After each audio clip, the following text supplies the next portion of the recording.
اللہ نے آخرت میں مردوں کے لیے حوریں بنائی ہیں، تو عورتوں کے لیے کیا ہے؟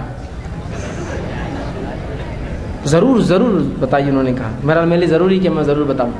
بہرحال سب سے پہلی چیز تو یہ کہ اللہ رب العزت نے جس فطرت پر انسانوں کو دنیا میں پیدا کیا ہے، یہ فطرت کبھی بدلتی نہیں ہے. جنت میں بھی یہی فطرت ہوں گی جو فطرت ہماری آج ہے. مثال صحیح مسلم کی روایت ہے، آپ صلی اللہ علیہ وسلم فرماتے ہیں اللہ رب العزت ایک مومن بندے کو سب کچھ دے دے گا جنت میں، سب کچھ. فطرت نہیں بدلتی. لیکن تو وہ کہیں گے اللہ میں کھیتی باڑی کرنا ہے. اللہ کہیں گے سب کچھ دے دیا نا، نہیں میرے کو پھر بھی کرنا ہے. اللہ کہیں جاؤ کرو. پھر فطرت نہیں بدلیں گی، وہاں کرنا ہے کھیتی باڑی کرنا ہے. اس لیے کہ انسان کی فطرت میں آتا ہے کھیتی باڑی کرنا، کام کاج کرنا.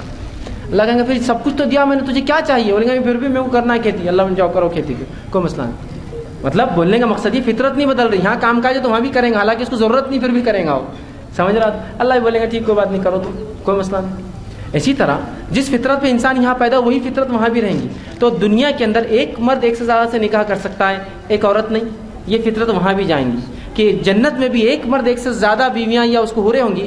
عورت کے لیے اس کا شوہر ہی ہوں گا، اس کے لیے کوئی دوسرا نہیں ملے گا. اب وہ عورتیں جن کو دنیا میں شوہر نہیں تھا، یا کافر شوہر تھا، یا مشرک شوہر تھا، جو جہنم میں ہمیشہ چلیں گا، تو ان عورتوں کا نکاح مومن مردوں سے کر دیا جائے گا.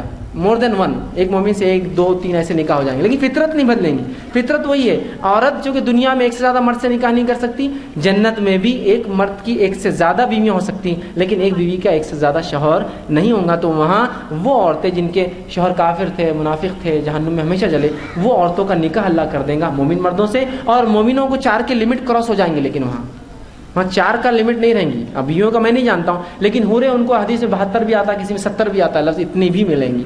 تو وہاں لمٹ تھوڑی سی انکریز ہو جائیں گی ان کو، لیکن یقیناً تمام جسمانی نقص اور خرابیاں نکل جائیں گی. وہاں 100% پرفیکٹ ہیومن بینگ ہوں گے ہم. تو لہٰذا عورتوں کو شوہر ملیں گے جنت میں، اور مردوں کو بیویوں کے ساتھ حوریں بھی ملیں گی ان کے اعمال کے ساتھ. تو یہ ہونے والا ہے وہاں جنت کے اندر کہ عورتوں کو مرد ملیں گے، شوہر ملیں گے، اور ہر عورت کا ایک ہی شوہر جو دنیا میں تو وہاں ہوگا، لیکن مردوں کو بیویوں کے ساتھ ساتھ حوریں بھی ملیں گی.